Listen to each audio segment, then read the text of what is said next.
Chapter 1. The Storm and the Stranger. The rain came down like judgment itself.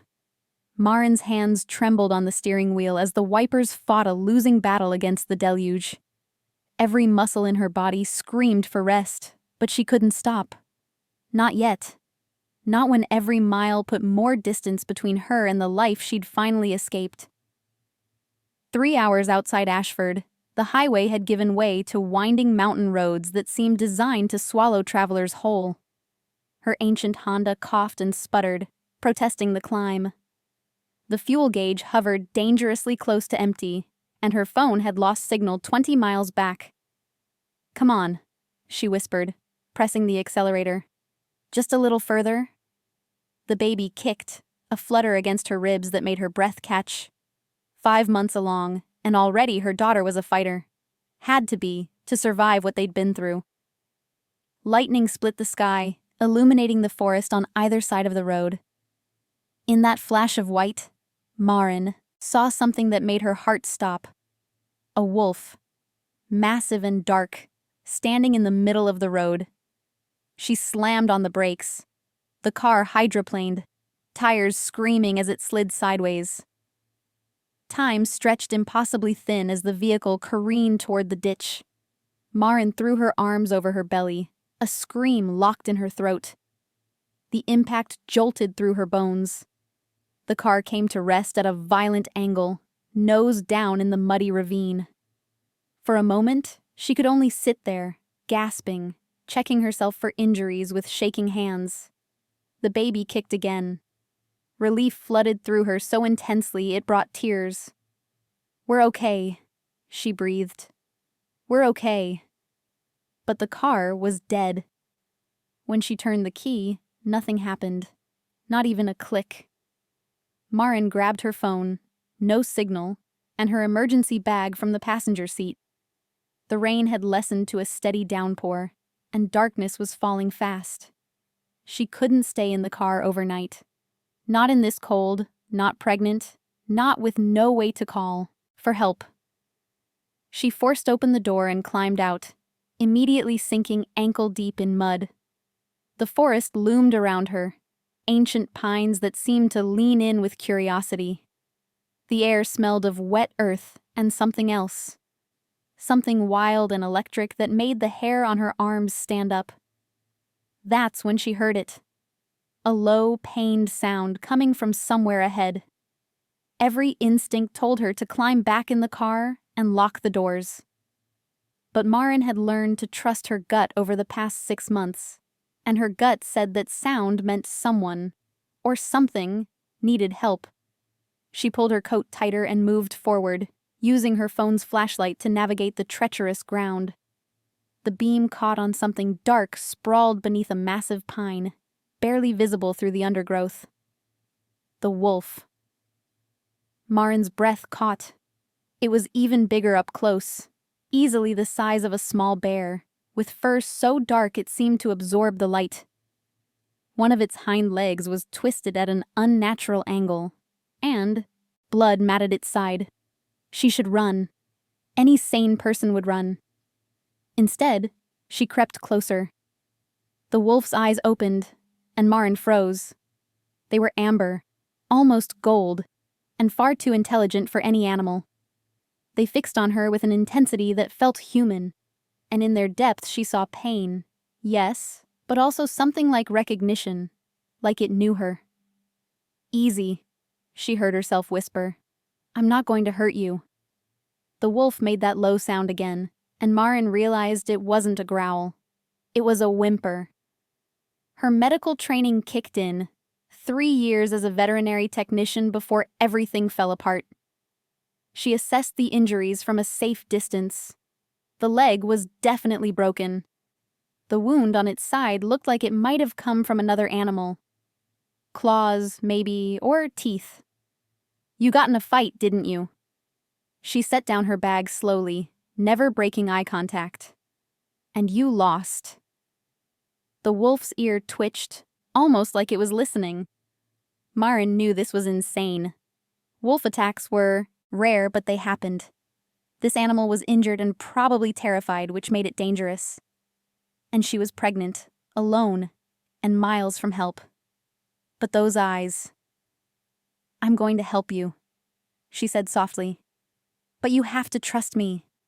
Can you do that?" The wolf's gaze never left hers. After a long moment, it lowered its massive head to the ground in what looked like submission. Marin's hands moved before her mind could catch up. She had bandages in her emergency kit, antiseptic, a thermal blanket. Not enough for a proper vet visit, but enough to stabilize the animal until she could get real help. She worked quickly, talking the whole time in a low, soothing voice.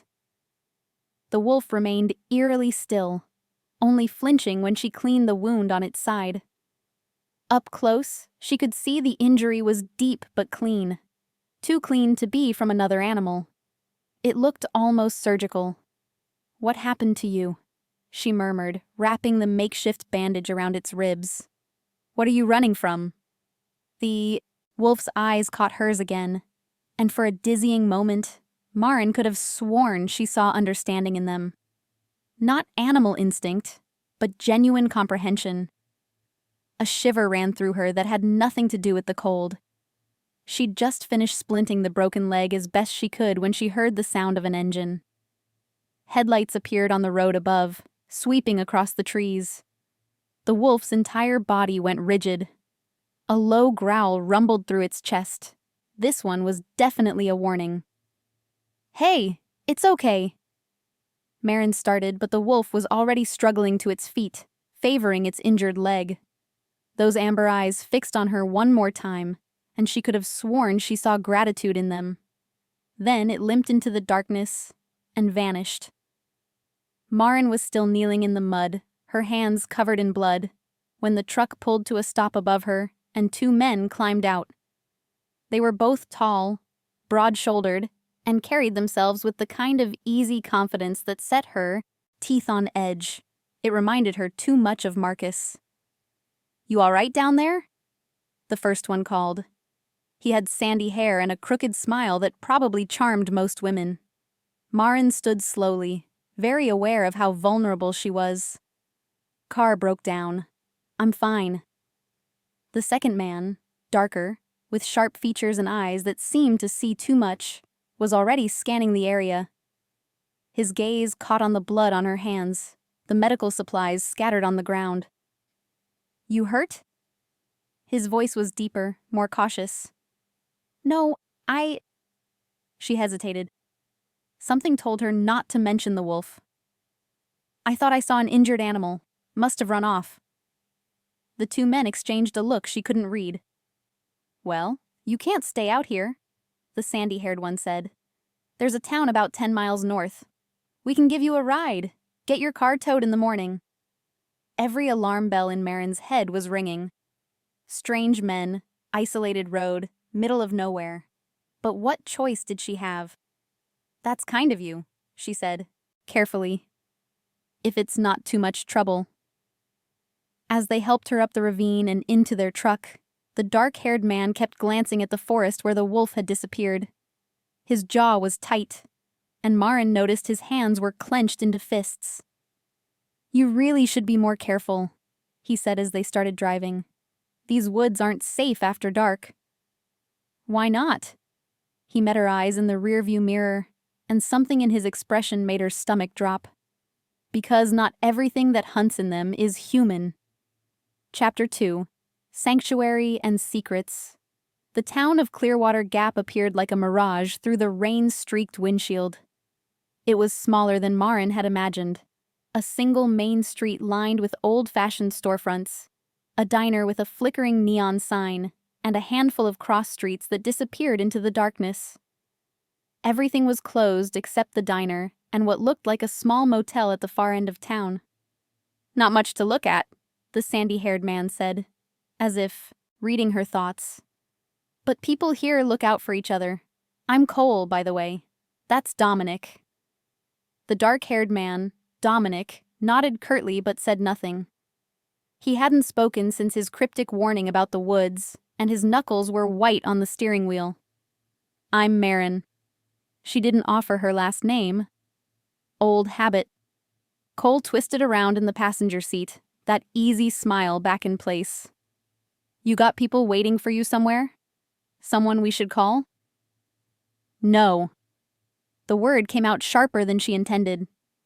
I mean, I'm just passing through, looking for a fresh start.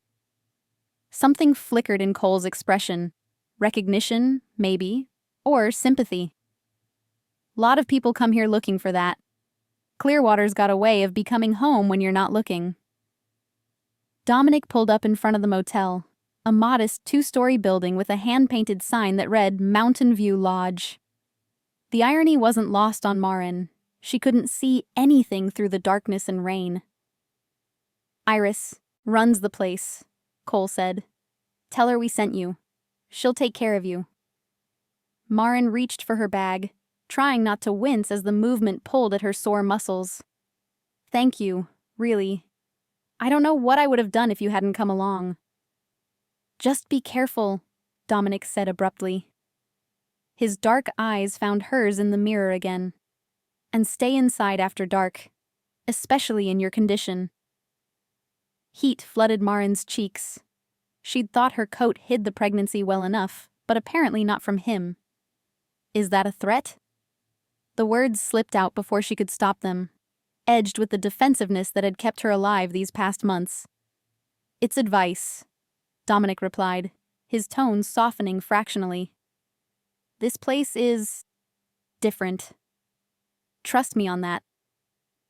Before Marin could respond, he climbed out and opened her door, offering his hand to help her down. She hesitated, then took it. His palm was warm, calloused, and the moment her skin touched his, something electric passed between them. Dominic's eyes widened, and he released her hand like he'd been burned. Cole appeared at her other side, breaking the tension. Dominic's not great with people, he said cheerfully, but he means well. Right, Dom? Dominic was already back in the truck, jaw clenched. We need to go, now. Cole sighed and gave Marin an apologetic shrug. Welcome to Clearwater. Hope you find what you're looking for. They drove off, leaving Marin standing in the rain, her hand still tingling from where Dominic had touched her.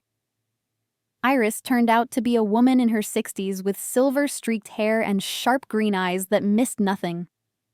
She took one look at Marin, soaked, exhausted, and visibly pregnant, and ushered her inside without asking a single question.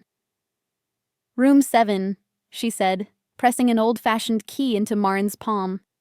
Second floor, corner unit, quiet. The bathroom's got a good tub for soaking. You look like you need it. I can pay, Marin started, but Iris waved her off. We'll settle up in the morning. Right now, you need rest. She paused, studying Marin with an intensity that felt almost supernatural.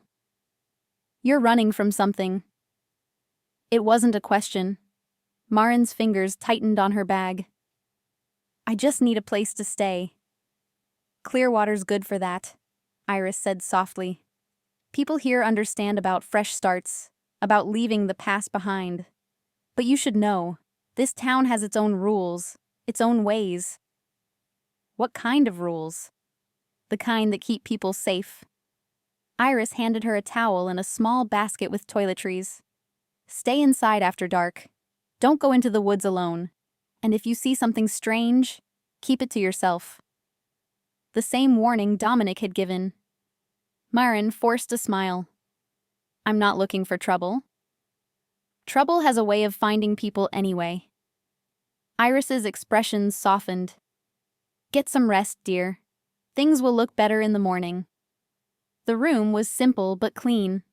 A double bed with a handmade quilt, a small table and chair by the window, and a bathroom that, as promised, had a deep clawfoot tub. Marin locked the door, checked it twice, then dragged the chair over to wedge under the handle. Another old habit. She ran the bath as hot as she could stand and sank into it with a groan. The heat unknotted muscles she hadn't realized were tense, and for the first time in hours, she let herself truly relax. Her hands drifted to her belly, feeling for the baby's movements. There, a gentle flutter, like butterfly wings. "We made it," she whispered. "We're safe now." But was she? This town felt wrong in ways she couldn't articulate. The warnings, the knowing looks, the way Dominic had reacted when she'd touched him. And then there was the wolf. Maren closed her eyes, remembering those amber eyes staring into hers with impossible intelligence. The way it had submitted to her touch. The way it had looked at her, like it knew her. Like it was trying to tell her something. She must have fallen asleep in the tub, because the next thing she knew, she was jerking awake to the sound of howling. Not one wolf. Several.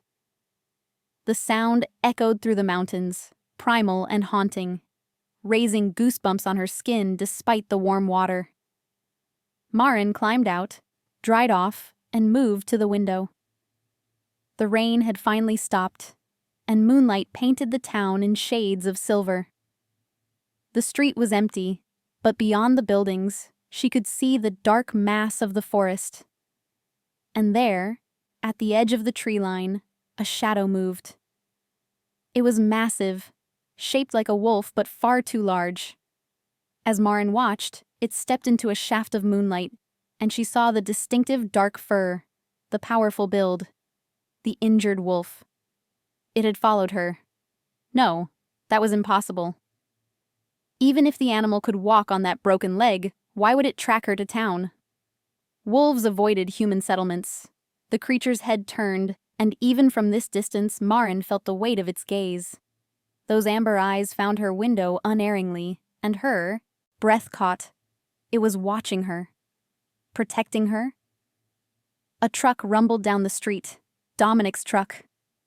It pulled to a stop near the motel, and both men got out. But they weren't looking at the building. They were staring at the forest, at the wolf. Cole said something Maren couldn't hear, gesturing emphatically. Dominic shook his head, his posture rigid.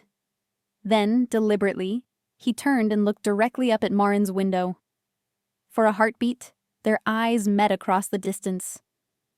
Dominic's expression was tortured, pain and longing, and something that looked like resignation. Then he turned back to the forest, and Maren saw him raise one hand in a gesture that was unmistakably a command. The wolf lowered its head and melted back into the trees. Maren's heart was pounding so hard she could barely breathe. The implications were impossible, insane, but she couldn't deny what she'd seen. Dominic had commanded the wolf, and it had obeyed. She stumbled back from the window, one hand pressed to her chest. Her mind raced, trying to rationalize what she'd witnessed. Maybe he was a wildlife officer. Maybe the wolf was trained somehow. But deep down, in a place that predated logic, she knew the truth was something else entirely. Something that should have terrified her. Instead, all she felt was a strange pull, like recognition, like fate clicking into place. The baby kicked, hard enough to make her gasp, and Maren wrapped her arms around her belly protectively. "What kind of place did we land in?" she whispered to her unborn daughter. From somewhere in the mountains, the howling rose again, and this time it sounded almost like an answer. Chapter 3. Morning Light and Hidden Truths. Maren woke to sunlight streaming through the window and the smell of coffee drifting up from somewhere below. For a moment, she forgot where she was. Then it all came rushing back. The accident, the wolf, the strange town, and Dominic commanding that massive creature with a single gesture. She sat up, slowly, her body protesting every movement. The bruises from the crash were starting to make themselves known. The baby stirred, and Maren pressed her hand to the spot, relieved to feel the familiar flutter of movement. "Good morning, little one," she whispered. "Ready to figure out what we've gotten ourselves into?" She dressed in the cleanest clothes she had left, jeans and an oversized sweater that hid her pregnancy reasonably well, and ventured downstairs. The small lobby had been transformed into an impromptu breakfast area, with a coffee station and a plate of fresh muffins on the front desk. Iris appeared from a back room, looking far too alert for 7 in the morning. "How'd you sleep?" "Better than I expected," Marin admitted, accepting the cup of coffee Iris pressed into her hands. Then, remembering, "Actually, I shouldn't." "It's decaf," Iris said with a knowing smile. "And there's herbal tea if you'd prefer. The muffins are banana nut, good for morning sickness if you're still dealing with that." Marin stared at her. "How did you—" "Raised 4 children of my own," Iris said simply. "You get good at spotting the signs. Plus, the way you're holding yourself. Protecting." Her eyes were kind but curious. "How far along?" Something about Iris's straightforward manner made Marin's walls come down a fraction. 5 months. It's a girl." "Congratulations." Iris handed her a muffin. "Father in the picture?" The question was casual, but Marin caught the weight behind it. "No, and he won't be." Iris nodded, asking nothing more, and Marin felt a rush of gratitude for the woman's discretion. "Your car's being towed to Garrett's garage as we speak," Iris continued. "He's the best mechanic in 3 counties. If it can be fixed, he'll fix it. If not—" She shrugged. "Well, we'll cross that bridge when we come to it." "I need to pay you for the room. And the tow. I don't have much, but—" "You need a job," Iris finished. "As it happens, I need help around here. Housekeeping, front desk, that sort of thing. Room and board included, plus a small wage. Interested?" Marin's throat tightened. She'd been prepared to fight, to scrape by, to do whatever it took to survive. Kindness was harder to accept than hostility. "You don't know anything about me," she said carefully. "I know you're running. I know you're scared. And I know you helped an injured animal last night instead of saving yourself." Iris's green eyes were shrewd. "That tells me enough. How did you know about the animal?" "Small town. Word travels." Iris refilled her own coffee. "Cole and Dominic mentioned it when they dropped by this morning to check on you." Marin's pulse quickened. "They were here?" "Just left, actually. Dominic seemed concerned." Something in Iris's tone suggested she found this significant. He doesn't usually concern himself with strangers. Before Marin could respond, the bell above the door chimed, and Cole walked in, his easy smile already in place. "Morning, ladies. Marin, I was hoping to catch you. Thought you might want a ride to the garage to check on your car." "That's kind of you," Marin said, instinctively wary. In her experience, men who were this helpful usually wanted something. Cole must have read her expression because his smile softened. "Just being neighborly. Besides, Garrett can be intense. Figured you'd want a friendly face." Iris made a sound that might have been a laugh. "Cole's right about that. Garrett's not much for small talk." 20 minutes later, Marin found herself in Cole's truck, driving through Clearwater in daylight. The town was prettier than she'd realized. Mountain peaks visible in every direction, the streets lined with old-growth trees. Everything painted in the crisp colors of early autumn. "It's beautiful," she said without thinking. "It is," Cole agreed. "Isolated, though. Some people can't handle that. But for others—" He glanced at her. "It's exactly what they need." "Why do people keep talking like this town is some kind of refuge?" "Because it is." Cole's tone was matter of fact. "People come here to escape, to heal, to start over. Clearwater doesn't judge. It just accepts." "And the warnings about staying inside after dark?" Cole's hands tightened on the wheel. "There are things in these mountains that most people don't understand. Wild things. It's better to respect that." "Like wolves," Marin pressed. "The one I saw last night, it was huge. Bigger than any wolf should be. Mountain wolves grow large up here." The answer came too quickly, too rehearsed. The altitude, the prey population, makes them different. Marin wanted to push, to ask about what she'd seen between Dominic and the creature, but something held her back. She was the outsider here, and she'd learned the hard way that asking too many questions could be dangerous. Garrett's garage sat at the edge of town, a sprawling building that looked like it had been expanded multiple times over the years. Her Honda was already up on a lift, and a man in grease-stained coveralls was examining the undercarriage with a flashlight. He was tall, at least 6'4", with dark hair pulled back in a ponytail and arms covered in intricate tattoos. When he heard them approach, he straightened, and Marin found herself looking into eyes the color of storm clouds. "This your car?" His voice was rough, like he didn't use it often. "Yes, how bad is it?" Garrett wiped his hands on a rag, his expression unreadable. "Engines shot, radiators cracked, transmissions on its last legs." He paused. "Honestly, it's a miracle you made it as far as you did. This thing should have died 50 miles ago."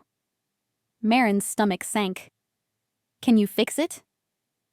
"I can. Question is whether it's worth fixing. Parts alone would cost more than the car's worth." His eyes were uncomfortably perceptive. "You got the money for that?"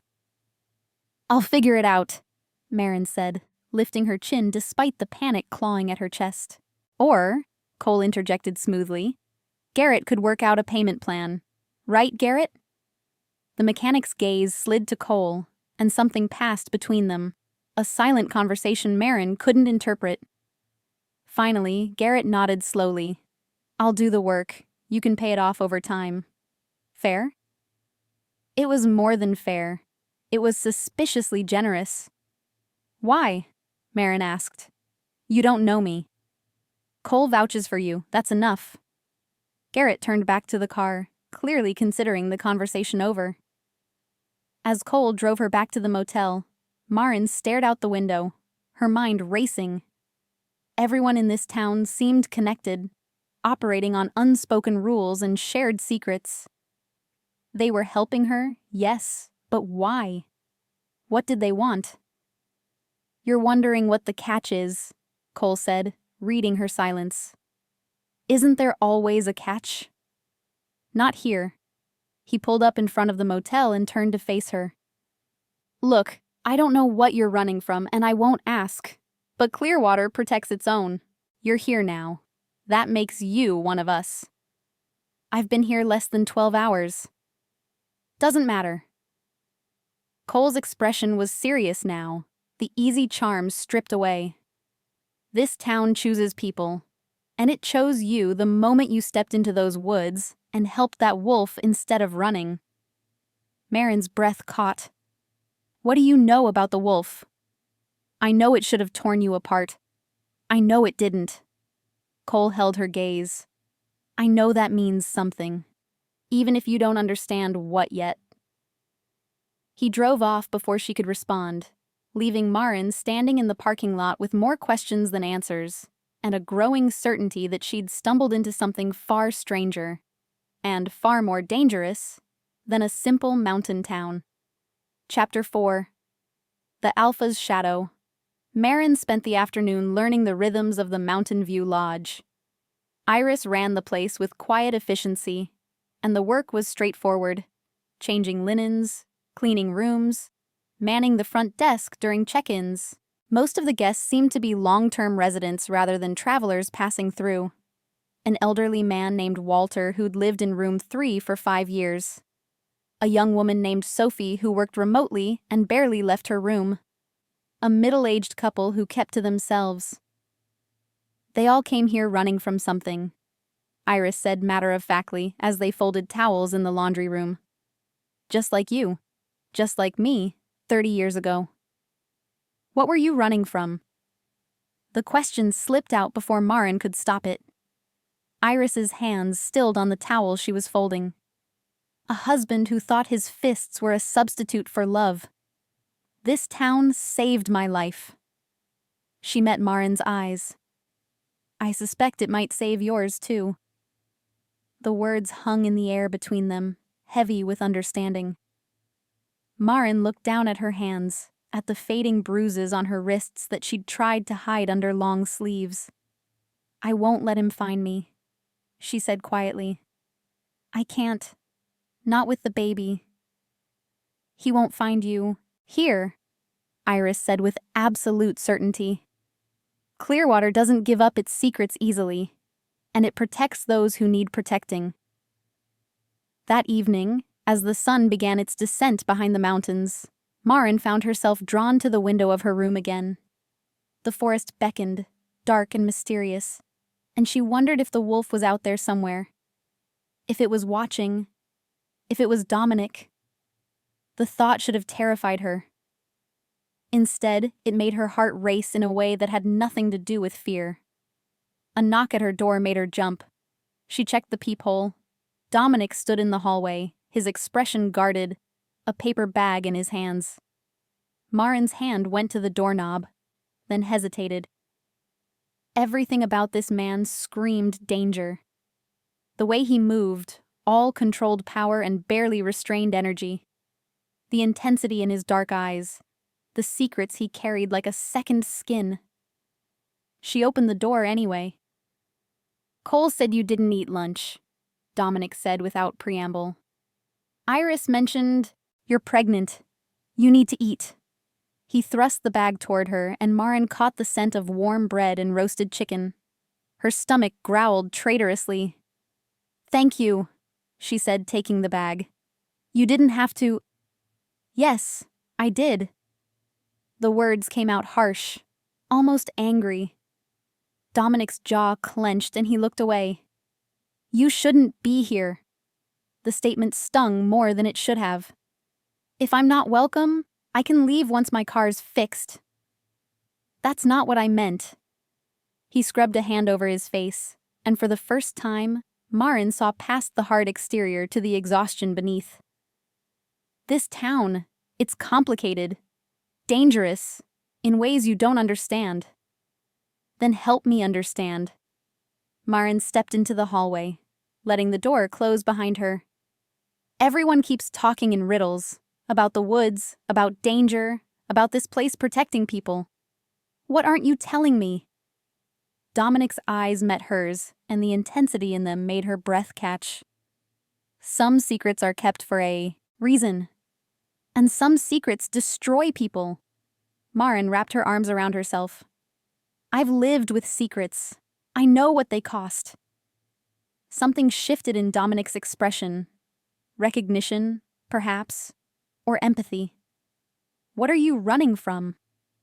"A man who thought he owned me, who put his hands on me one too many times." The words came easier than she expected. "A man who would take my baby from me if he knew she existed." Dominic's hands curled into fists. "He hurt you." It wasn't a question, but Marin nodded anyway. "Until I found the courage to leave, 6 months ago, in the middle of the night. I've been driving ever since. And now you're here." Dominic took a step closer, and Marin caught his scent. Pine and rain and something wild she couldn't name. "In a town where monsters are real." Her pulse hammered. "What kind of monsters?" "The kind that could keep you safe." His voice dropped to barely above a whisper. "Or destroy you completely." They stood inches apart in the narrow hallway, and Marin felt that electric pull again, stronger this time, like gravity, like magnetism, like something written in the stars themselves. "The wolf," she breathed. "Last night. That was you, wasn't it?" Dominic went absolutely still. For a long moment, he said nothing, and Marin thought he might deny it. Instead, he reached out slowly, giving her time to pull away, and brushed his fingers against her cheek. His touch was impossibly gentle, reverent almost, and when his skin met hers, that electric sensation exploded into something more. Marin gasped, and she saw her own shock mirrored in Dominic's eyes. "You felt that?" he said hoarsely. "What was it?" "Recognition." He withdrew his hand like it burned. "The wolf knows you, And that's a problem. Why? Because I'm not supposed to feel this. Not for a human. Not when I'm... He cut himself off, backing away. You need to eat. Stay inside tonight. Please. He turned to leave, but Maren caught his arm. The contact sent another shock through her system, and she saw Dominic shudder. Don't lie to me, she said firmly. I've been lied to enough for one lifetime. If there's something I need to know, tell me. Dominic looked down at her hand on his arm, then back to her face. His expression was tortured, warring between truth and protection. Tomorrow, he finally said. Meet me at the edge of town at dawn, where the main road meets the forest. I'll show you what Clearwater really is. And if I don't come, you will. His thumb brushed over her knuckles where she gripped his arm. Because you already know, don't you? Deep down. You knew the moment you looked into that wolf's eyes. Maren's voice was barely a whisper. What am I supposed to know? That fate brought you here. That the wolf choosing not to attack you wasn't random. Dominic's eyes burned into hers. That you're my... A howl split the evening air, closer than it should have been, right at the edge of town. Dominic's head snapped toward the window at the end of the hall, every muscle in his body going tense. Get inside, lock your door. His voice had changed, become rougher, more commanding. Now. What's happening? The pack knows you're here. They're not happy about it. He was already moving toward the stairs. Stay inside, Maren. No matter what you hear tonight, don't leave this building. He was gone before she could respond, taking the stairs 3 at a time with inhuman speed. Maren stood frozen in the hallway, her heart pounding, the paper bag of food clutched to her chest. Another howl answered the first, then another, until the air was filled with the sound of wolves calling to each other in the darkness. But these weren't the howls she'd heard last night. Those had been haunting, almost beautiful. These were challenges. Threats. Maren retreated to her room and locked the door with shaking hands. She moved to the window and looked out at the forest. In the dying light, she could see shapes moving between the trees. Massive shapes, too large to be natural. And there, in the parking lot below, Dominic stood alone, his body silhouetted against the twilight. As Maren watched, he tilted his head back and released a howl of his own. Deeper, more powerful, unmistakably a command. The other howls fell silent. Dominic's howl echoed through the mountains, primal and beautiful and terrifying. And Maren pressed her hand to the window, her breath fogging the glass. The baby kicked, hard and insistent, as if responding to that wild call. And Maren knew, with absolute certainty, that her life would never be the same. Chapter 5. Dawn's Revelation. Maren didn't sleep. She sat by the window all night, watching the shadows move through the trees, listening to the occasional howl that pierced the darkness. The food Dominic had brought sat untouched on the table. Her stomach was too twisted with anxiety to eat. Every time she closed her eyes, she saw amber eyes staring back at her. Felt the electric shock of Dominic's touch. Heard his words. You're my what? What had he been about to say before the howls interrupted? The baby had been restless too, moving constantly, responding to Maren's elevated heart rate. I know, sweetheart, Maren whispered, rubbing circles on her belly. Mama's scared too, but we've survived worse, haven't we? We'll survive this. Whatever this was. As the first light of dawn began to paint the sky pink and gold, Maren made her decision. She needed answers. She needed to understand what she'd stumbled into, what Dominic was, and why her presence had triggered such a violent response from the pack. She dressed in layers against the mountain chill and slipped out of the motel before anyone else stirred. The town was eerily quiet, holding its breath in that liminal space between night and day. Mist clung to the ground, making everything look dreamlike and surreal. The edge of town was exactly where Dominic had described, where the pavement ended and the forest began, marked by a weathered wooden sign that read, Clearwater Gap, founded 1847. Dominic was already there, standing with his back to her, staring into the trees. He wore dark jeans and a flannel shirt, looking almost normal except for the rigid set of his shoulders and the way his hands were clenched at his sides. "You came," he said without turning around. "You knew I would." Marin stopped a few feet away, maintaining distance. "You said you'd show me what Clearwater really is." "I said a lot of things last night." Finally, he turned to face her, and Marin's breath caught.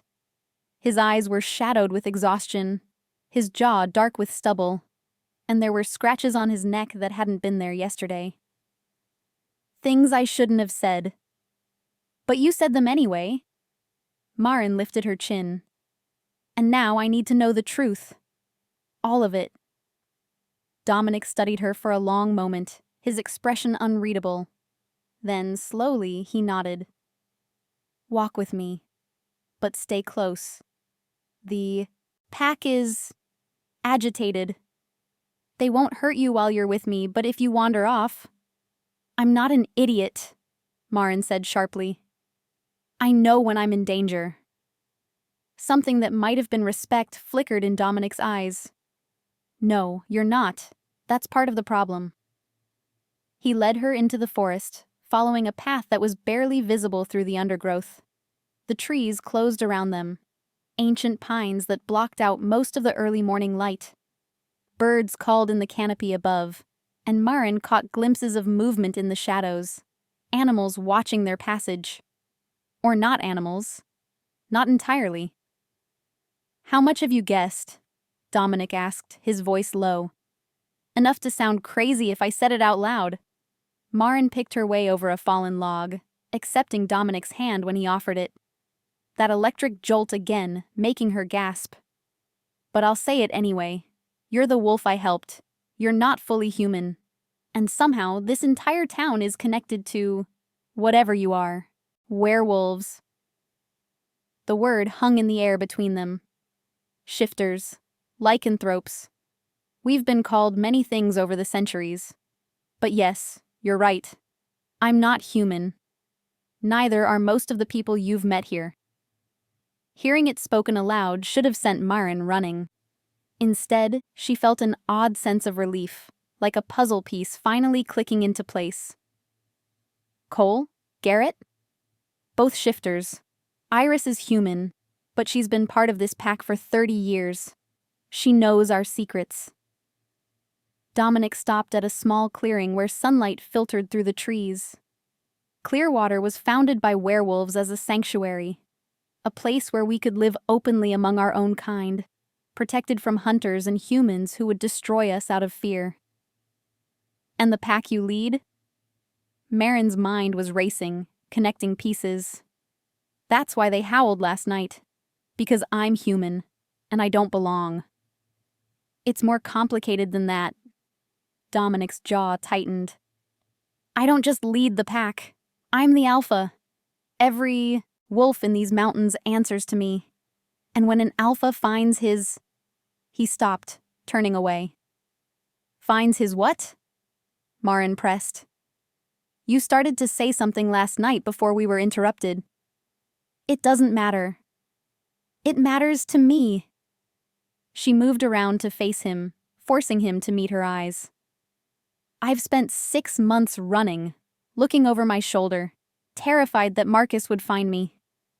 I'm exhausted, Dominic. I can't handle more secrets. So please, just tell me the truth." The anguish in Dominic's expression nearly broke her heart. "Mate," he said roughly. "You're my mate. My fated mate." The world seemed to tilt. What does that mean? It means the wolf recognized you the moment you touched me. It means every instinct I have is screaming at me to protect you, to keep you close, to never let you out of my sight. His hands flexed at his sides, like he was physically restraining himself from reaching for her. It means you're the one person in the world who could complete me. Who could make me whole? Marin's hand went to her belly automatically, a protective gesture. I don't understand. We just met. How can you possibly… It's not a choice. It's fate. Biology. Magic. Call it whatever you want, but it's real.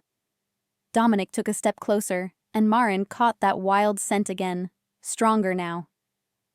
The moment you looked into my eyes when I was wounded, the bond snapped into place. I felt it. The wolf felt it. And based on how you react every time we touch, I think you feel it too. She wanted to deny it, but she couldn't. That pull, that electric connection, the way her heart raced when he was near, it was all real. Undeniable. I'm pregnant, she said, as if that would somehow negate what he was saying. With another man's child. I know. Dominic's voice was gentle. The wolf knows. It doesn't matter. How can it not matter? Because she's yours. That makes her mine to protect, to raise, to love. He finally closed the distance between them, cupping her, face with both hands. A true mate bond doesn't care about the past, only the future. Tears burned in Marin's eyes. This is insane. I know. I came here by accident. My car broke down. I could have ended up anywhere. But you didn't. His thumb brushed away a tear that had escaped down her cheek. You ended up here. You found me wounded in the forest. You chose to help instead of running. That wasn't accident, Marin. That was fate. I don't believe in fate. Then believe in this. Dominic leaned in slowly, giving her time to pull away. When she didn't, his lips met hers in a kiss that was soft and careful, and absolutely devastating. The electric sensation exploded through her entire body. Marin gasped against his mouth, and Dominic groaned, pulling her closer. The kiss deepened, and Marin felt something shift inside her, like a door opening, like coming home, like everything she'd been running from and toward all at once. When they finally broke apart, both breathing hard, Dominic pressed his forehead to hers. Did you feel that? Yes, Marin whispered. Her whole body was trembling. What was it? The bond solidifying, the wolf recognizing you, claiming you. His arms tightened around her. I'm sorry. I tried to fight it. I know this isn't fair to you. Stop. Marin pulled back enough to look into his eyes. Don't apologize for something neither of us can control. But I need time, Dominic. I need to understand what this means. What it would mean for me and my baby. Anything you need, he said immediately. Time, space, answers, whatever you want. A branch snapped somewhere in the forest, and Dominic's head whipped around, his entire body going on alert. A low growl rumbled in his chest. Protective, warning. Someone's coming, he said. Stay behind me. A man emerged from the trees, tall, with reddish-brown hair and cold green eyes that fixed on Marin with unmistakable hostility. 2 more men followed, flanking him. So it's true, the first man said, his lip curling. The Alpha's found his mate, a human, a pregnant human. He spat the words like curses. Dominic moved fully in front of Marin, a wall of muscle and barely controlled rage. Stand down, Marcus. Marin's blood ran cold. Wait, Marcus? The man's eyes found hers, and his smile was predatory. Different, Marcus, sweetheart. But I can see why you're jumpy. You've got that look. The beaten dog look. He turned back to Dominic. This is what you're binding yourself to? Damaged goods carrying another man's pup? Dominic's growl became a snarl. Watch. Your tone. Or what? You'll challenge me? We both know you're weaker with her here. Distracted. Marcus took a step forward. The pack deserves better than an alpha who would disgrace us by mating with a human. The air crackled with tension, and Marin realized with growing horror that this was about to turn violent. Because of her. Everything Dominic had worked to build was being threatened because fate had tied him to a broken, pregnant human. She stepped out from behind Dominic, meeting Marcus's hateful gaze head-on. "Then I'll leave," she said clearly. "If my presence is causing this much trouble, I'll go. Today." "No." Dominic's voice was absolute, commanding, the voice of an alpha. "You're not going anywhere." Chapter 6. The Challenge. The forest went silent. Even the birds stopped singing, as if nature itself was holding its breath, waiting to see what would happen next. Dominic's command hung in the air, undeniable and absolute. Marin felt the weight of it, the power behind his words, and understood in that moment what it truly meant for him to be alpha. This wasn't just a title, it was dominance written into his very DNA. Marcus's eyes flashed with something dangerous. "You would defy pack law for her?" "I would burn pack law to the ground for her." Dominic's voice was deadly calm. "She is mine. That makes her untouchable. Anyone who challenges that challenges me directly. Then consider yourself challenged." Marcus's smile was all teeth. "By ancient right, I invoke the trial of dominance. Either prove you're strong enough to keep her, or step aside and let someone worthy lead this pack." The two men flanking Marcus shifted, their expressions carefully neutral, but Marin caught the gleam of anticipation in their eyes. They wanted this, wanted to see their alpha brought down. "Dominic, don't," Marin said urgently, grabbing his arm. "It's not worth it. I'll leave." "Stop." Dominic covered her hand with his, that electric connection sparking between them. His eyes never left Marcus.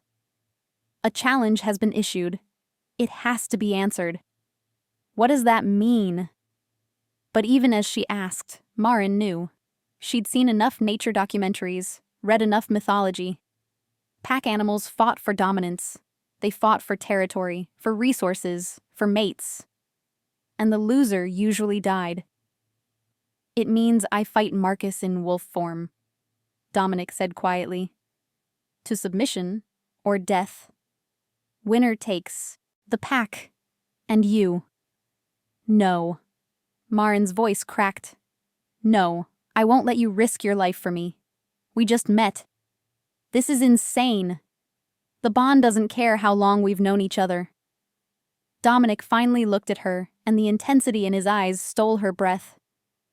"The moment you touched me, the moment the wolf recognized you, I became yours. Completely. And I will fight anyone who tries to take you from me." "How touching," Marcus sneered.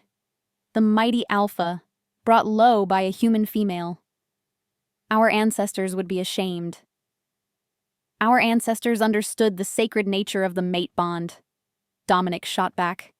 "Something you've clearly forgotten in your ambition." "Ambition?" Marcus laughed. "I call it survival. This pack needs an alpha who puts wolves first, who understands that we can't afford to be weakened by human attachments." His gaze slid to Marin's belly. "Especially not by human baggage." Dominic moved so fast Marin barely saw it. One moment he was beside her. The next he had Marcus by the throat, lifted off the ground, his eyes blazing with barely controlled rage.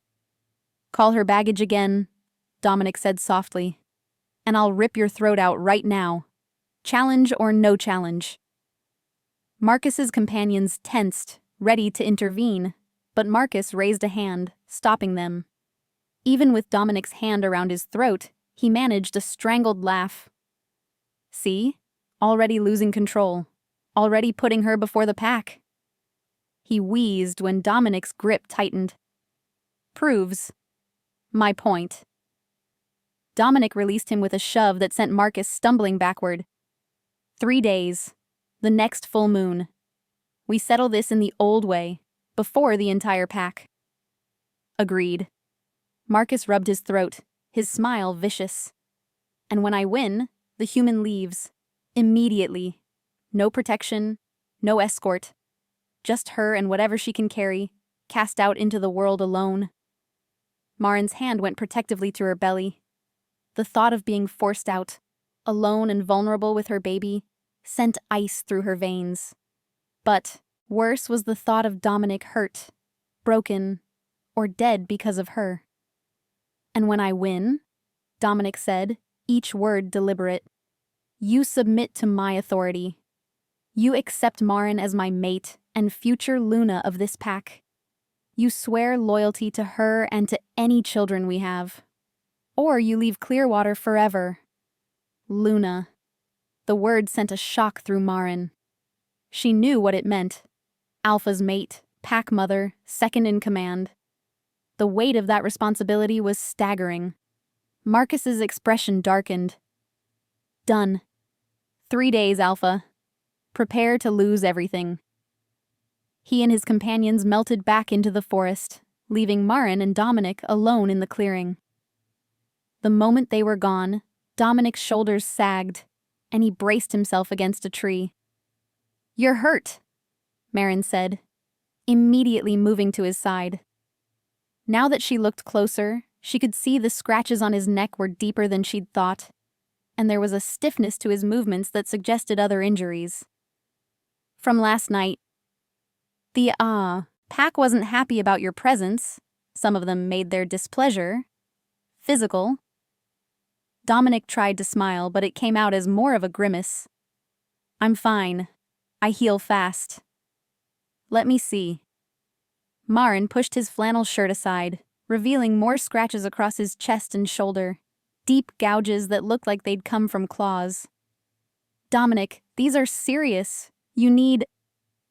I need you to understand what you've walked into. He interrupted, catching her hands. Marcus isn't just challenging me for power.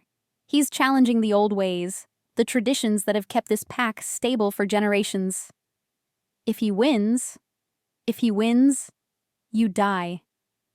Marin's voice broke. Don't try to sugarcoat it. I know what happens in these dominance fights. Not always. Sometimes the loser submits. And you would never submit. Not to him. Not while I'm in danger. She pulled her hands free, wrapping her arms around herself. This is my fault. If I hadn't come here, if I hadn't helped you that night, then I would have died alone in those woods. Dominic cupped her face, forcing her to look at him. Bleeding out from wounds Marcus and his allies gave me when they tried to challenge me the first time. You saved my life, Marin. Don't ever apologize for that.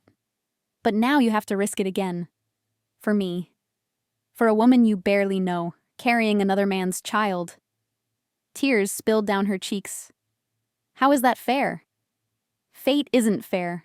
It just is. His thumb brushed away her tears with infinite gentleness.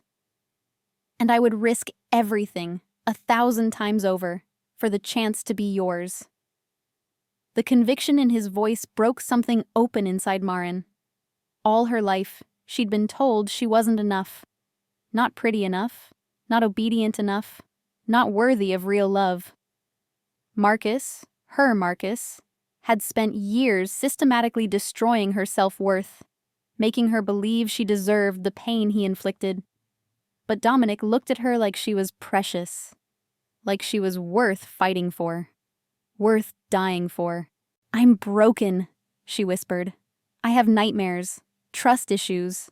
I flinch when people move too fast, and I'm about to be a single mother with no job, no money, and a car that barely runs. You're also brave, compassionate, strong enough to leave an abuser and survive on your own for 6 months while pregnant. Dominic's eyes burned into hers. You're a fighter, Marin, and fighters recognize each other. I don't want you to die for me. Then give me something to live for. He pressed his forehead to hers, his breath warm against her skin. Stay. Not because fate says so, not because you have nowhere else to go, but because you want to. Because you feel this bond too, and you want to see where it leads. I'm terrified, Marin admitted. So am I. The confession seemed to cost him. I've been alpha for 8 years. I've faced down rogue wolves, hunters, and rival packs. But the thought of losing you, of never knowing what we could be together, that terrifies me more than any challenge Marcus could issue. The baby kicked, hard enough that Dominic must have felt it where their bodies pressed together. His eyes widened, and something soft and wondering crossed his face. She's strong, he said quietly, like her mother. You can't know it's a girl. I know. His hand moved to cover hers on her belly, and that electric connection pulsed between them, warm and right. The wolf knows. She'll be fierce and beautiful and loved. I promise you that. Marin closed her eyes, letting herself imagine it for just a moment. A life here, in this strange town, with this impossible man. Her daughter growing up wild and free, protected by a pack of werewolves. No more running, no more fear. It was everything she'd dreamed of, and nothing she'd ever dared to hope for. 3 days, she said finally, opening her eyes. You have 3 days to train, to heal, to prepare. And I need 3 days to figure out if I'm brave enough to bet my entire future on fate and a mate bond I don't fully understand. Fair enough. Dominic pressed a kiss to her forehead, lingering. But Marin, the bond goes both ways.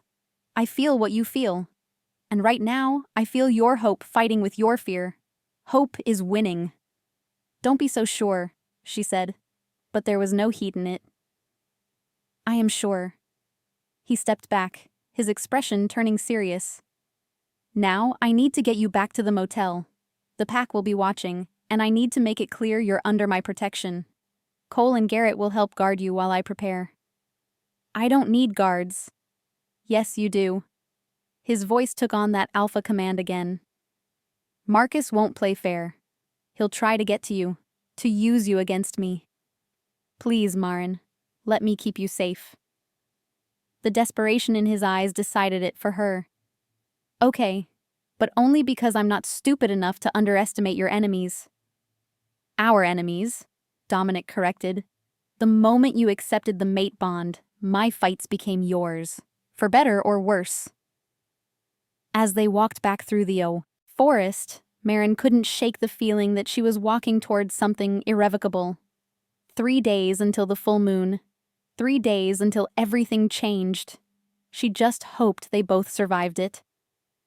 Chapter 7. Healing Wounds. The next 2 days passed in a strange suspension of reality. Marin threw herself into work at the motel, grateful for the distraction. But she couldn't escape the weight of what was coming. Everyone in Clearwater seemed to know about the challenge.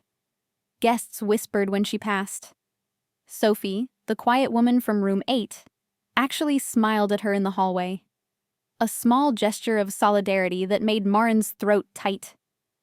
Cole and Garrett took turns shadowing her, always within sight, but trying to be unobtrusive about it. Cole kept things light with easy conversation and terrible jokes. Garrett was quieter, but his presence was somehow comforting, solid, and unshakable. You don't have to babysit me, Marin told Garrett on the second afternoon as she folded linens in the supply room. Not babysitting, protecting. He leaned against the doorframe, arms crossed. There's a difference. Is there? She snapped a sheet with more force than necessary. Feels like everyone thinks I'm helpless. No one thinks that. Garrett's storm gray eyes were serious. A helpless woman doesn't escape an abuser while pregnant and survives 6 months on the road alone. A helpless woman doesn't walk into a forest to help an injured wolf twice her size. You're a lot of things, Marin. Helpless isn't one of them. The validation settled something in her chest. Then why the guards?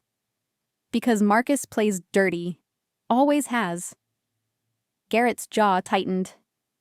He's been positioning himself as Dominic's rival for years. This challenge? It's been building for a long time. You're just the excuse he needed. Marin's hands stilled on the sheet. So this isn't really about me? It's about power, control. Marcus believes the old ways are holding the pack back.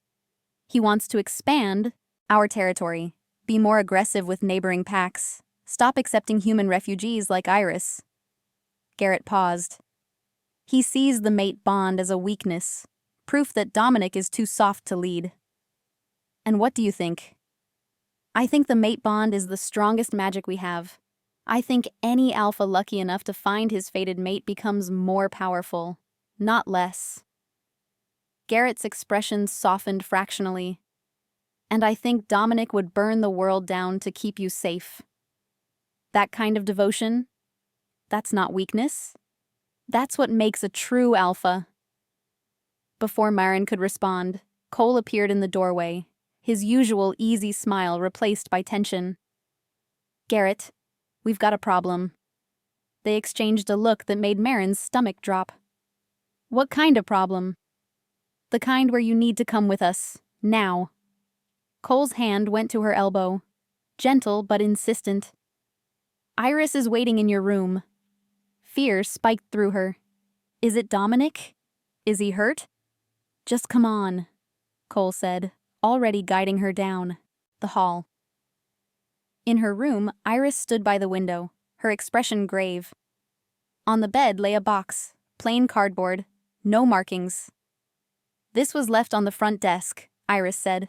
Addressed to you. Marin approached slowly, dread pooling in her stomach. I don't know anyone here. Who would...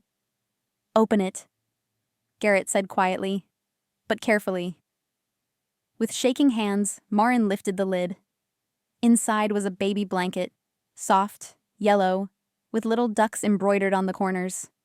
It was beautiful, perfect for a nursery. And pinned to it was a note in harsh, angular handwriting, for the pup that will never have an alpha to protect it. The implication was clear. Marcus was saying Dominic would lose, that he would die, that Marin's baby would be left fatherless before she was even born. That son of a bitch, Cole snarled. That's a direct threat. Dominic can't know. Iris's voice was sharp. Not before the challenge. He's already on edge. This would push him into doing something reckless. But, Marin started. She's right, Garrett interrupted. Dominic needs to stay focused. Calm. If he goes after Marcus now, before the full moon, it'll be seen as breaking the challenge terms. The pack won't support him. Marin stared at the blanket, fury and fear warring inside her. How dare Marcus threaten her baby? How dare he use her daughter as a psychological weapon? I want to see Dominic, she said suddenly. Where is he? The three of them exchanged glances. He's at his cabin, Cole said carefully. Preparing, meditating. He asked not to be disturbed. I don't care. Marin grabbed her coat. Take me to him, now. Marin, I don't think... Now, she repeated. And there was steel in her voice that surprised even her. Or I'll find it myself. Garrett studied her for a long moment, then nodded. Cole, stay here. Keep watch. I'll take her. Dominic's cabin sat deep in the forest, a simple structure of logs and stone that looked like it had grown out of the mountain itself. Smoke rose from the chimney, and Marin could see warm light through the windows. Wait here, Garrett said when they reached the porch. Let me make sure he's decent. He knocked and entered, leaving Marin outside. She could hear low voices, Garrett's calm rumble, Dominic's sharper response. Then Garrett emerged, jerking his head toward the door. He says to come in. But Marin? Go easy on him. He's been pushing himself hard. She stepped inside and stopped short. The cabin was sparse, a kitchen area, a sitting space with a fireplace, a loft bedroom visible above. But what caught her attention was Dominic. He stood shirtless in the center of the room, his body covered in sweat despite the cool air. More scars were visible now, silver lines crossing his chest and back, evidence of previous battles. But it was his eyes that made her breath catch. They were wild, almost feral, flickering between dark brown and amber gold. "You shouldn't be here," he said roughly. I'm not fully in control right now." "I don't care." Marin closed the distance between them, ignoring Garrett's warning sound behind her. "Marcus left me a gift, a threat, really, against my baby." Dominic's eyes flashed pure gold. "What did he do?" "It doesn't matter. What matters is that I'm done hiding, done letting other people fight my battles." She placed her hand on his chest, over his heart, feeling it thunder beneath her palm. "I want to help you prepare. However I can." "You can't. The wolf is too close to the surface. If I lose control..."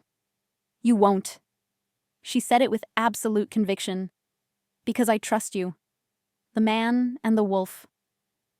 Something in Dominic's expression cracked. "You shouldn't. You don't know what I'm capable of." "I know you're capable of gentleness, of protection, of love." Marin's other hand came up to cup his face. "I know that when you look at me, I feel seen for the first time in my life. Really seen. Not as damaged or weak or broken, but as someone worth fighting for." "You are," Dominic breathed. "Worth everything." "Then let me be here. Let me help you." She held his gaze, refusing to look away even as his eyes flickered between human and wolf. "Please." For a long moment, Dominic stood rigid, fighting some internal battle. Then slowly, he covered her hand with his and turned his face into her palm, pressing a kiss there. "The wolf wants you close," he admitted quietly. "Needs it. Your scent, your presence. It calms the chaos. But Marin, if something happens, if I shift and can't control it, then I'll talk you back," she said simply. "The same way I did in the forest when you were hurt. You listened to me then. You'll listen now." Dominic pulled her close, careful of her belly, burying his face in her hair. His whole body was trembling with the effort of maintaining control. "Tell me about her," he said suddenly. "Your daughter. What do you imagine for her?"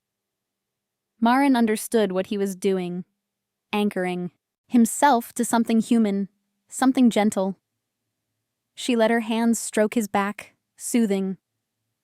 "I want her to be brave," she said softly. "Braver than I was. I want her to know her own worth, to never let anyone make her feel small.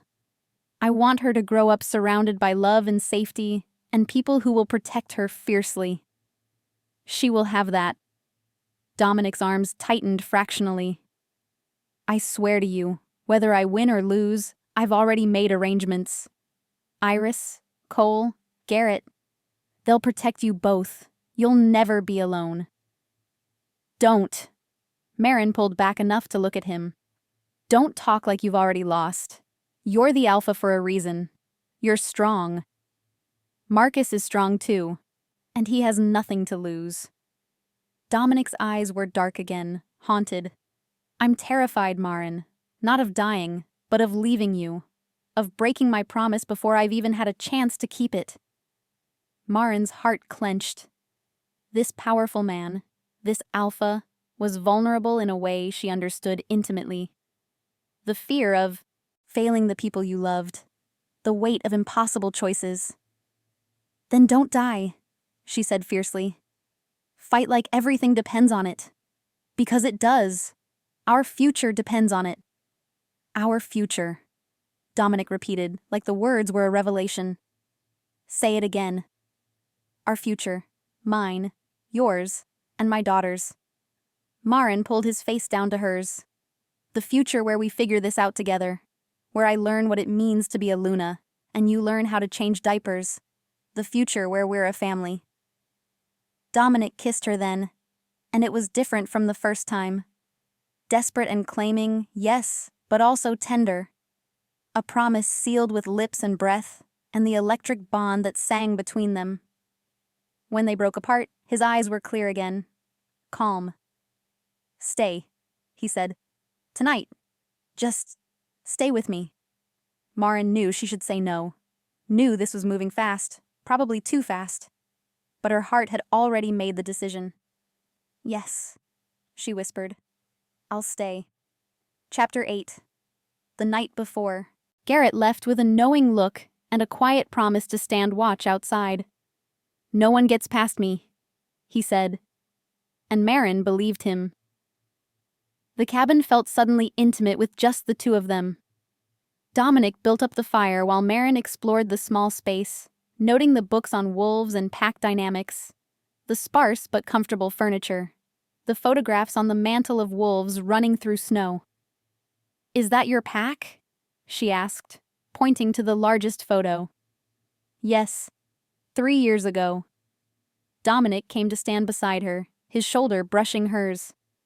"That's Cole on the left, showing off as usual. Garrett's the dark one in the back, always watching, always aware. And that's you," Maren finished, recognizing the massive dark wolf at the center. Even in wolf form, there was something commanding about his posture, the way the others oriented themselves around him. "You're beautiful." Dominic made a sound that might have been embarrassment. "I'm a predator." "You can be both." She turned to face him. "Does it hurt? The transformation?" "It did when I was young. First shift is agony. Bones breaking and reforming, muscles tearing and rebuilding, every nerve on fire." He touched her arm gently. "But after years of shifting, it becomes natural. Like breathing. Some wolves can shift partially, just claws, or eyes, or enhanced senses. Others prefer to stay fully human most of the time. And you?" "I shift often. The wolf needs to run, to hunt, to feel free." His eyes met hers. "But lately, I find myself wanting to stay human more. Because the wolf can't hold you like this. Can't talk to you. Can't make you smile." Maren's breath caught. "You make me smile without trying." "Do I?" He traced her jaw with careful fingers. "I want to give you everything, Maren. Safety, security, a home. But I don't know if I can promise you normal." "I don't want normal." The words surprised her, but she realized they were true. "Normal is what I had before. A sterile apartment, a job I tolerated, a man who slowly crushed everything bright inside me. I don't want that kind of safe." "What do you want?" She thought about it, really thought. "I want to matter. I want my daughter to grow up fierce and unafraid. I want to wake up without that knot of terror in my stomach, wondering if today's the day he finds us." She placed her hand over his heart. "And I want to see where this goes. This impossible, terrifying, beautiful thing between us." Dominic's eyes blazed. "After tomorrow, if I win, you'll be Luna. The pack will look to you for guidance, for strength. There will be wolves who resent you. Like Marcus's followers. Yes, they'll test you, push boundaries, try to prove you're weak." His hand covered hers. "But they'll learn what I already know, that you're steel wrapped in softness, that your strength comes from surviving things that would break lesser people." "You see me better than I see myself," Maren whispered. "Then let me show you what I see." He led her to the couch by the fireplace and pulled her down beside him, careful of her belly. For a long moment, they simply sat there, his arm around her shoulders, her head resting against his chest. She could hear his heartbeat, steady and strong, and smell that wild scent that was purely him. "Tell me something true," she said softly. "Something you've never told anyone." Dominic was quiet for so long she thought he wouldn't answer. Then, "I'm lonely. Have been for years. Being alpha means standing apart, making decisions that hurt people you care about, bearing weight that no one else can share. Cole and Garrett are my closest friends, my brothers. But there's still a distance, a loneliness that comes with the territory. His hand stroked through her hair, gentle and rhythmic. When I found you in that forest, when you touched me and the bond snapped into place, it was like color flooding into a gray world. Suddenly I wasn't alone anymore, and it terrified me, because I knew that losing you would destroy me in ways no physical wound ever could. Marin lifted her head to look at him. I'm scared too. Scared of trusting again. Scared of what it means to be tied to someone through magic I don't understand. Scared that this feeling is too good to be real. It's real. He cupped her face. I know it's fast. I know it's insane. But the mate bond doesn't lie, Marin. What you feel when I touch you, that electric current, that's our souls recognizing each other. That's destiny. I want to believe in destiny, she admitted. But I'm damaged, Dominic. I have nightmares. Some nights I wake up screaming, thinking Marcus is standing over me. I flinch at sudden movements. I can't stand people raising their voices. Then I'll never raise my voice to you. Dominic interrupted gently. I'll wake you from nightmares and hold you until you remember you're safe. I'll move slowly and give you space when you need it. Love isn't about finding someone perfect, Marin. It's about finding someone whose broken pieces fit with yours. Tears spilled down her cheeks. How can you be so sure about me? About us? Because the wolf knows. And for once, the man agrees completely. He brushed away her tears. I've been waiting my whole life for you. I just didn't know it until you looked into my eyes and chose to stay instead of run. Marin kissed him then, pouring all her fear and hope and desperate longing into it. Dominic responded with careful intensity, one hand cradling her head, the other resting protectively on her belly. The bond between them pulsed and strengthened, warm and right and terrifyingly real. When they broke apart, both breathing hard, Marin saw that his eyes had gone gold again, but this time it didn't frighten her. The wolf wants out, Dominic said roughly. Wants to claim you properly. Mark you so every shifter in 100 miles knows you're mine. What does that mean? Marking? A bite. Here. His thumb traced the curve where her neck met her shoulder. It's permanent. Links us even more deeply. Lets me feel your emotions, your physical state. Lets you call me from anywhere, and I'll come running. The idea should have seemed like too much, too fast. But Marin found herself tilting her head, offering her throat in a gesture of trust that spoke louder than words.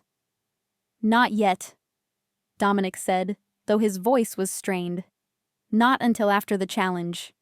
If Marcus wins, if I don't survive, I won't leave you with a broken bond.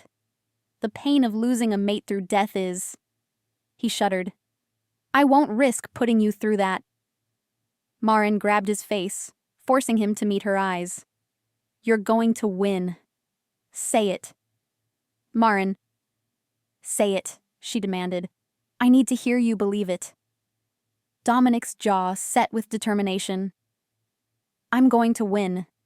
I'm going to beat Marcus, secure your place in this pack, and spend the rest of my very long life proving that fate knew exactly what it was doing when it brought you to me. Good. She kissed him again, softer this time.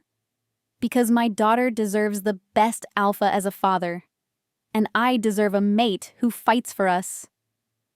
Always, Dominic promised.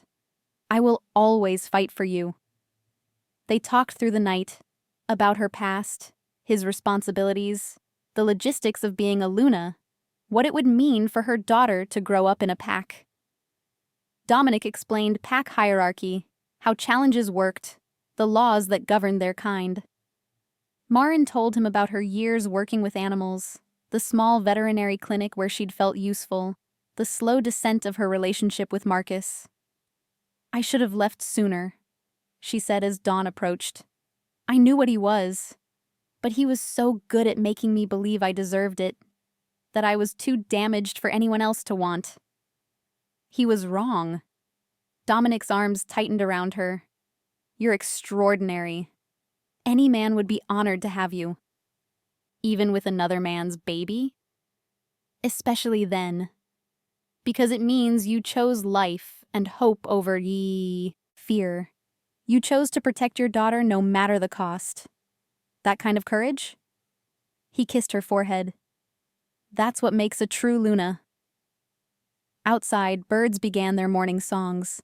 The full moon would rise tonight, and with it, everything would change. Are you ready? Marin asked quietly. Dominic's hand found hers, their fingers intertwining. With you here? With something to fight for beyond just survival? Yes. I'm ready. Then show me, Marin said. Show me the wolf. I want to see all of you before tonight. Dominic pulled back, searching her face. Are you sure? The wolf is still on edge. I'm sure. He stood slowly and stepped back, giving himself space. Marin watched as he closed his eyes, centering himself. Then the air around him seemed to shimmer. The transformation was beautiful and terrible at once. His body contorted, bones shifting beneath skin, muscles reforming. Dark fur rippled across his flesh as his features elongated into a muzzle. It took less than a minute, but when it was complete, the massive dark wolf from the forest stood before her. Those amber eyes found hers, intelligent and aware, and Marin felt the bond pulse between them. Stronger now, more primal.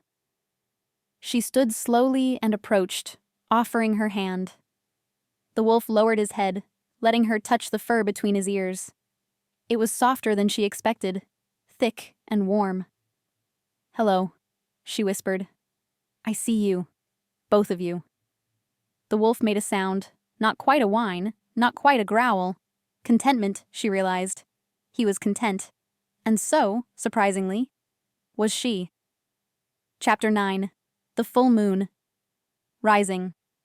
The day of the challenge dawned cold and clear. Marin woke in Dominic's bed, alone. For a moment, panic seized her. Had he left without saying goodbye? But then she heard movement downstairs and smelled coffee brewing. She wrapped herself in one of his flannel shirts and descended the ladder from the loft. Dominic stood at the stove, cooking eggs with mechanical precision. He'd shifted back to human form sometime after she'd fallen asleep, and now he wore only jeans, his scarred back a map of battles fought and survived. You should eat, he said without turning around. The baby needs it. Marin approached slowly, noting the tension in his shoulders. Have you slept at all? Couldn't. He plated the eggs and turned to face her. His eyes were shadowed, but there was steel in them now. Purpose. I've been preparing, running through strategies, remembering Marcus's fighting style, finding his weaknesses. And? Marin accepted the plate he handed her. He's fast but reckless, powerful but undisciplined. He relies on brute strength rather than technique.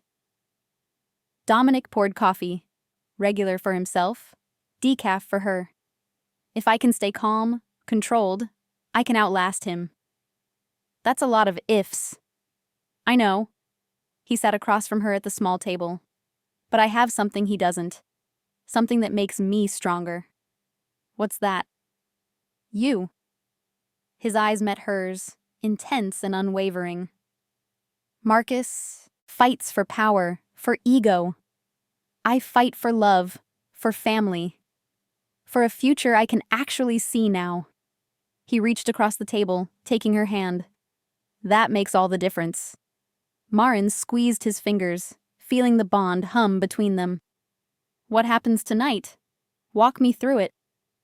The pack gathers at moonrise in the old clearing, sacred ground where all challenges have been fought for generations. Marcus and I will shift and fight in wolf form. The battle continues until one of us submits or... He paused. Or dies. How do you submit? Expose your throat. Roll onto your back. Show complete vulnerability. Dominic's jaw tightened. It's a last resort. The winner can choose to spare the loser or finish it. Either way, the loser leaves the pack, exile or death. And the pack just watches?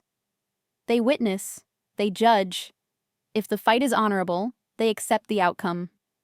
If someone breaks the rules, outside interference, weapons, forbidden techniques, the pack intervenes. He studied her face. You'll be there. Cole and Garrett will keep you safe, but you'll have to watch. I need to know. Can you do that? Marin's stomach churned at the thought of watching Dominic fight for his life. But she forced herself to nod. Yes, if you can fight it, I can witness it. You're stronger than you know, Dominic said softly. They spent the morning together in careful domesticity, washing dishes, tending the fire, sitting in comfortable silence. Marin found herself memorizing details. The way sunlight caught in Dominic's dark hair, the rumble of his voice when he spoke, the gentleness in his hands despite their obvious strength. Around noon, Cole arrived with fresh clothes for Marin and news from town. The pack's gathering early, he reported, his usual levity absent. Everyone wants good positioning for the challenge. Marcus has been holding court all morning, making promises about what he'll do when he's alpha. When, not if. Dominic's voice was dangerously quiet. His supporters are confident, but so are yours. Cole's expression softened when he looked at Marin. A lot of the pack wants to meet you before tonight, especially the women. They're curious about the human who captured the alpha's heart. Marin's pulse quickened. I don't know if I'm ready. You don't have to, Dominic said immediately. Cole can make excuses. No. Marin straightened her spine. If I'm going to be Luna, I need to start acting like it. Take me to them. Pride flickered in Dominic's eyes. Are you sure? No, but I'm doing it anyway. She looked down at her borrowed clothes. Though maybe I should change first. An hour later, Marin stood in the clearing behind the motel, surrounded by women who could turn into wolves. Her heart hammered against her ribs, but she kept her chin up, meeting their curious and skeptical gazes. There were about 15 of them, ranging from a girl who couldn't be more than 16 to a silver-haired woman who looked ancient. Some watched her with open hostility. Others seemed merely curious. A few smiled tentatively. So you're the human, one woman said. She was tall and angular, with red hair and sharp green eyes. The one causing all this trouble. I didn't ask for any of this, Marin replied evenly. But I'm not running from it either. Because you have nowhere else to run, another woman sneered. She was younger, pretty in a hard way. Everyone knows you're just using Dominic for protection. Once your baby's born and you've got what you need, you'll leave. That's enough, Sienna, an older woman interjected. She had kind eyes and gray-streaked brown hair. The girl's barely been here 3 days. Give her a chance. Why should we? Sienna shot back. She's human. She doesn't belong in our world. And now Dominic's risking everything for her. Dominic is risking everything because of the mate bond, Marin interrupted, surprised by the strength in her own voice. A bond I didn't ask for and don't fully understand. But I know this. I would never ask him to fight for me. Never. If I could stop this challenge, I would. But you can't, the red-haired woman said. So the question is, what are you willing to do if he loses? Will you leave peacefully? Or will you cause more trouble for this pack? Marin's hand went protectively to her belly.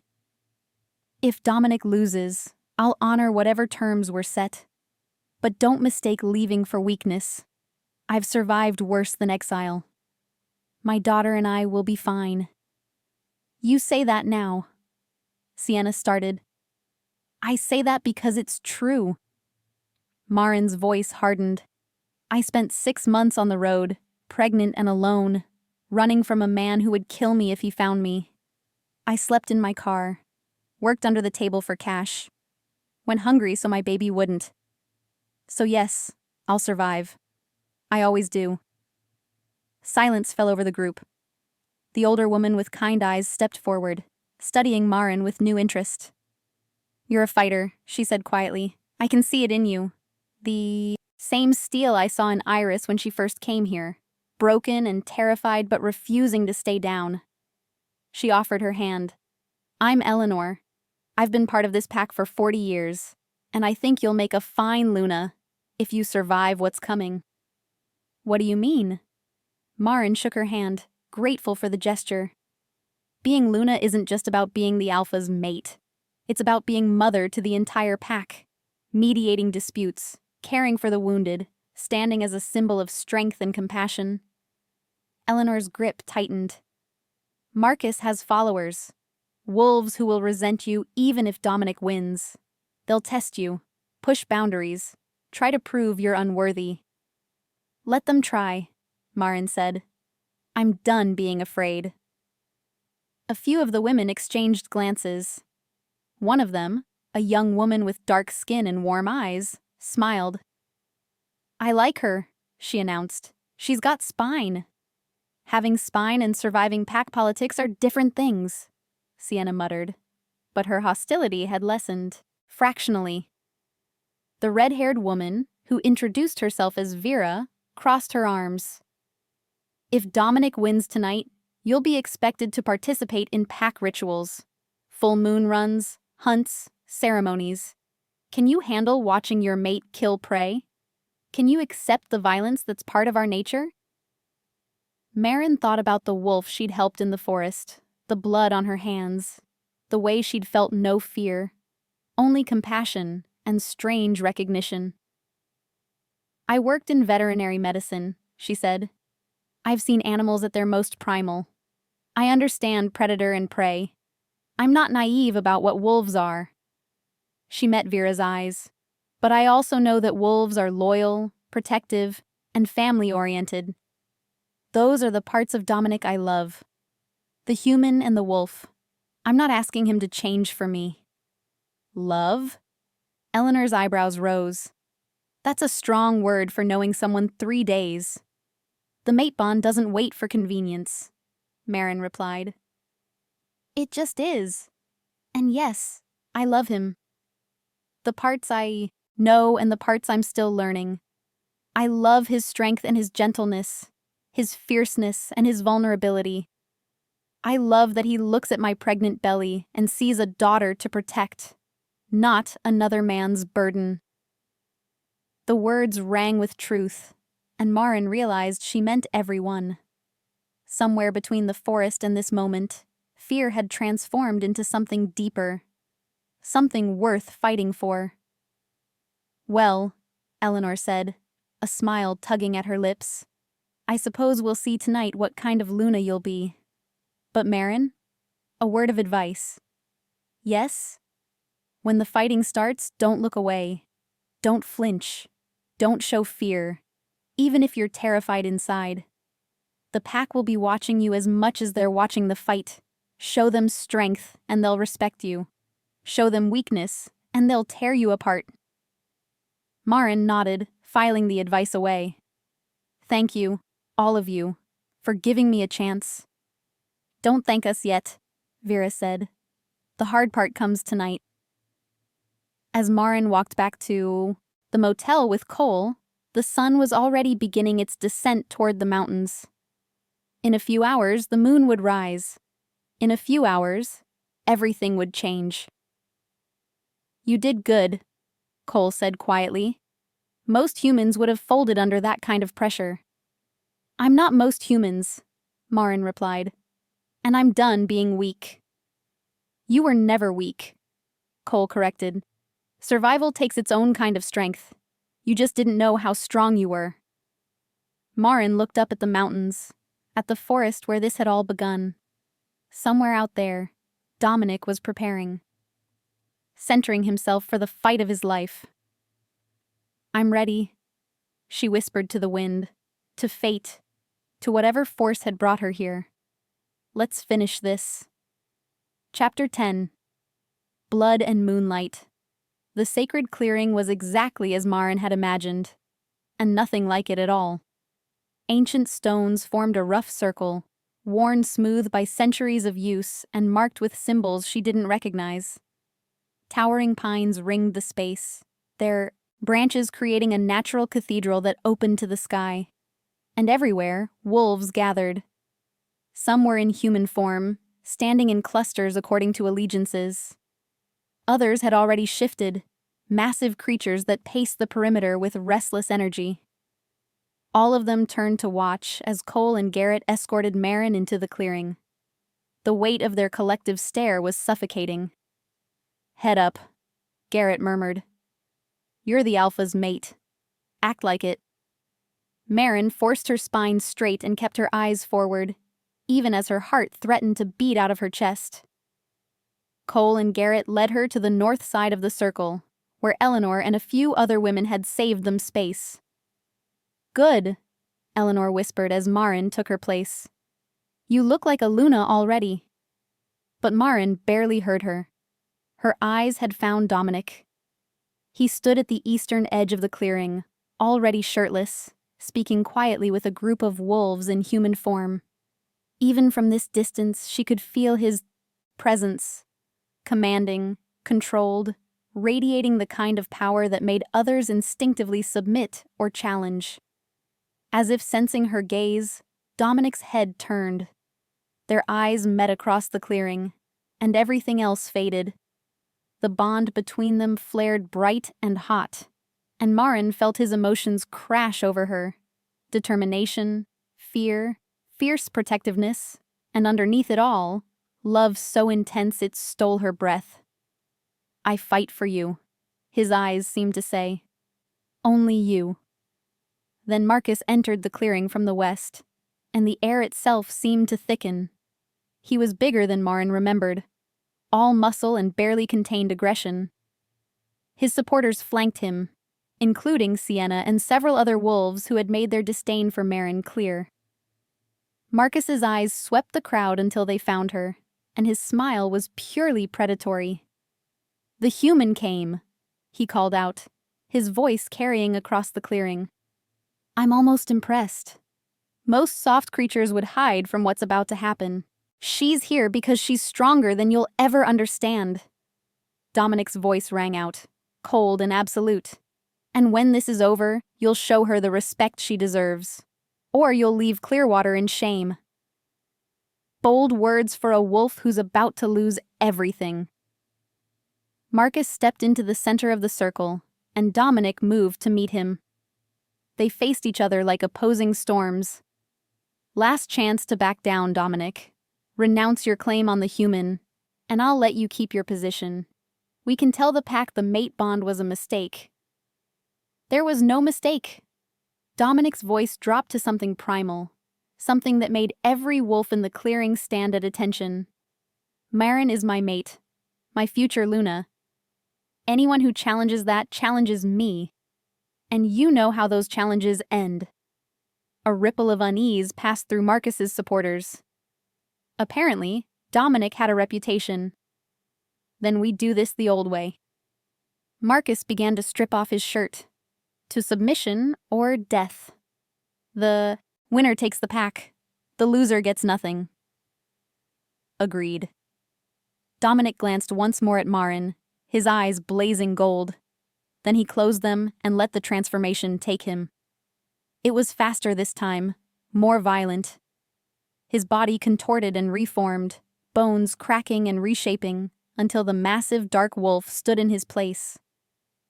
Marcus shifted a heartbeat later, his wolf form slightly smaller but no less intimidating, rust-colored fur and teeth like daggers. An ancient woman in ceremonial robes stepped forward, the pack's elder, Maren realized. Her voice carried despite her age. "By ancient law and sacred tradition, we witness this challenge. 2 wolves enter, 1 alpha emerges. Let no one interfere, on pain of exile. Let the strongest lead. Let the wisest prevail." She raised her arms to the sky where the full moon was just beginning to crest the mountains. By moonlight and blood, let it begin. She stepped back. For a moment, nothing happened. The two wolves circled each other, measuring, testing. Then Marcus lunged. The impact was brutal. Marcus's teeth found Dominic's shoulder, tearing through fur and flesh. Dominic twisted, using Marcus's momentum against him, and they crashed into the ground in a tangle of fur and violence. Marin's hands clenched into fists. Eleanor's advice echoed in her mind. Don't look away. Show them strength. So she watched, forcing herself to see every moment.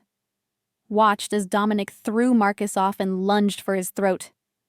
Watched Marcus dodge and rake claws across Dominic's side. Watched blood, too much blood, stain the earth. The wolves fought with savage intensity, all technique abandoned in favor of raw power. They crashed through the circle, their snarls echoing off the trees. Marcus was faster, landing more hits. But Dominic was stronger, each of his strikes more devastating. Around the clearing, the pack watched in tense silence. Some of Marcus's supporters shouted encouragement. Others looked uncertain, as if questioning their choice. Then Marcus made a mistake. He went for Dominic's throat, overextending, leaving his belly exposed for a fraction of a second. Dominic took it. His jaws clamped around Marcus's front leg and twisted viciously. The crack of breaking bone echoed through the clearing. Marcus yelped, a sound of shock and pain, and stumbled. Dominic pressed his advantage, driving Marcus backward toward the stones. But Marcus wasn't finished. With a desperate snarl, he launched himself at Dominic's wounded side, teeth finding the already torn flesh. Dominic's legs buckled. Marin's heart stopped. No. No, get up. Please get up. As if hearing her, Dominic's head turned fractionally toward where she stood. Their eyes met again, and Marin felt the bond pulse between them, feeding him strength, giving him purpose. Fight, she thought fiercely, pouring every ounce of will into that single word. Fight for us, for our future, for the family we're going to build. Dominic's eyes flashed brighter. With a surge of power that seemed to come from nowhere, he threw Marcus off and rose to his full height. He was bleeding from a dozen wounds, favoring one leg, but the look in his eyes was pure alpha. Dominant, unyielding, absolute. Marcus must have seen it too. His ears flattened, and for the first time, Marin saw fear in his eyes. The fight changed after that. Dominic moved with calculated precision, no longer just defending but systematically breaking down Marcus's defenses. A strike to the injured leg. A bite to the shoulder that made Marcus cry out. A body slam that drove the air from Marcus's lungs. Each attack was deliberate, controlled. The work of an alpha who had earned his position through years of battle and strategy. Finally, with Marcus pinned beneath him, Dominic's jaws closed around his throat, not breaking the skin, but making the threat unmistakable. One wrong move, one moment of resistance, and it would be over. The clearing held its breath. Slowly, so slowly, Marcus went limp. His body relaxed into submission, his throat exposed in complete surrender. Dominic held the position for a long moment, making sure every wolf present understood who had won. Then, deliberately, he released Marcus and stepped back. Marcus lay in the dirt, panting, defeated but alive. The choice to spare him had been made. The ancient elder stepped forward again. The challenge is complete. Dominic remains alpha. Marcus has submitted and lives. But by law of the challenge, he must leave Clearwater within 3 days. His followers may choose to stay and pledge loyalty to the Alpha, or follow Marcus into exile. Around the clearing, Marcus's supporters exchanged uncertain glances. A few moved forward immediately, bowing their heads to Dominic in submission. Others hesitated. Sienna looked torn, her eyes darting between Marcus and Marin. Dominic shifted back to human form, his body covered in blood and wounds, but his bearings still proud. He strode across the clearing directly to Marin, ignoring everyone else. "Are you all right?" he asked, his voice rough. His hands framed her face, searching for any sign of distress. "Am I?" Marin laughed, slightly hysterical. "You're the one who just—" Her voice broke. "You're hurt. You need medical attention. I need you." He pulled her close, careful of her belly, burying his face in her hair. "Gods, I need you." Marin held him as tightly as she dared, feeling him tremble with exhaustion and adrenaline.